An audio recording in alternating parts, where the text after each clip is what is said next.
பொங்கல் இது வெறும் திருவிழா மட்டுமல்ல, நன்றி செலுத்தும் பண்டிகை. இயற்கை, விவசாயிகள் மற்றும் சூரியனுக்கு நன்றி கூறும் 2000 ஆண்டுகளுக்கு பழமையான தமிழ் பண்டிகையாகும். பொங்கல் என்றால் கொதிக்கும் என்று பொருள்படுகிறது. இது வளமை மற்றும் சிறப்பை குறிக்கிறது. இது தமிழ் மாதமான தையின் தொடக்கத்தையும் அறுவடை பருவத்தின் முடிவையும் குறிக்கிறது. வரலாற்றில் பொங்கலின் அடிப்படைகள் சங்க காலத்திலிருந்து வருகின்றன. அப்போது இது தை நீராடல் என்னும் பெயரால் கொண்டாடப்பட்டது.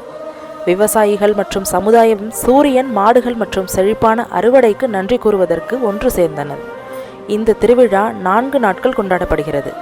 பழையதை நீக்கும் பொழுதின் போகி, செழிப்பை கொண்டாடும் பொங்கல், மாடுகளை போற்றும் மாட்டுப் பொங்கல் மற்றும் குடும்ப இணைவுக்கு அர்ப்பணிக்கப்பட்ட காணும் பொங்கல். பொங்கல் தமிழ் பண்பாட்டின் இயற்கை மற்றும் விவசாயத்திற்கு கொண்ட நன்றியையும் மரியாதையையும் வெளிப்படுத்தும் நேர்மையான ஒரு பாரம்பரியம். இது ஒரு திருவிழாவே அல்ல, நாம் நன்றி செலுத்தும் ஒற்றுமையின் மரபாகும்.